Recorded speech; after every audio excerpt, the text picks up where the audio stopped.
Hi everyone, my name is Balasubramaniam. I recently graduated from Computer Science and Engineering. I'm got placed in Pragma Edge company as a program analyst with 4 LPA. I'm strongly recommended 10,000 quotas.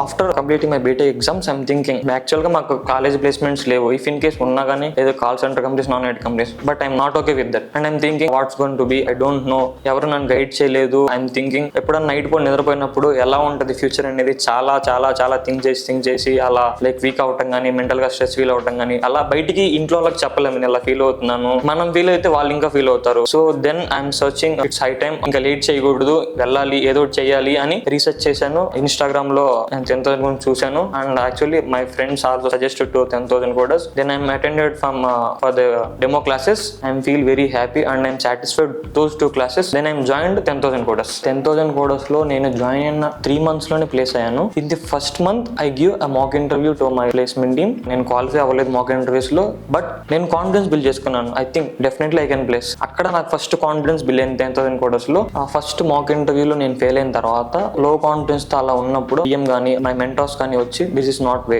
ఇలా feel అవ్వకూడదు, motivate తీసుకోవాలి. ఇంతమంది students లో నువ్వు first mock interview ఇచ్చావంటే you can be do good thing. So మనం after giving the mock interview వాళ్ళు చెప్తారనమాట మనం ఎక్కడ ల్యాగ్ ఉన్నాము, ఎక్కడ కాన్సన్ట్రేట్ చేయాలని చెప్పేసి. కాన్సన్ట్రేట్ చేయడం వల్ల they putting more efforts on me and giving more opportunities. అలా మాక్ ఇంటర్వ్యూస్ ఇస్తా లెవెల్ 0 నుంచి లెవెల్ 3 వరకు కూడా నేను అన్ని మాక్ ఇంటర్వ్యూస్ క్లియర్ చేసి then I'm giving the final mock interview in the placement team and I got level 3 in communication and problem solving and technical. That's the great thing in 10,000 quotas. 10,000 quotas కి వచ్చి demo classes attend అవ్వండి. తర్వాత 10,000 quotas join అవ్వడానికి main advantages ఏంటంటే dashboard. ఇక్కడ recording sessions అనేవి ప్రతి recording sessions ఉంటాయి. We can access every recording session. Second one వచ్చేపాటికి 1-on-1 మెంటర్షిప్. ప్రతి క్లాస్ కి కూడా పిఎం ఉంటారు. She or he will take care of us. Third one వచ్చేపాటికి ఏంటంటే ట్రైనర్స్. ఈ ట్రైనర్స్ ఎలా చెప్తారంటే మనకి స్క్రాచ్ నుంచి ఎక్స్పర్ట్ లెవెల్ వరకు కూడా మొత్తం పిన్ టు పిన్ ఎక్స్ప్లెయిన్ చేస్తారు. ఫోర్త్ వన్ వచ్చేపాటికి ఏంటంటే నెంబర్ ఆఫ్ మాక్ ఇంటర్వ్యూస్. ఇక్కడ ప్రతి వీక్లీ కానీ ఆర్ వీక్లీ ట్వైస్ కానీ మనం మాక్ ఇంటర్వ్యూస్ ఇవ్వాలన్నమాట. ఇక్కడ నెంబర్ ఆఫ్ మాక్ ఇంటర్వ్యూస్ ఇవ్వడం వల్ల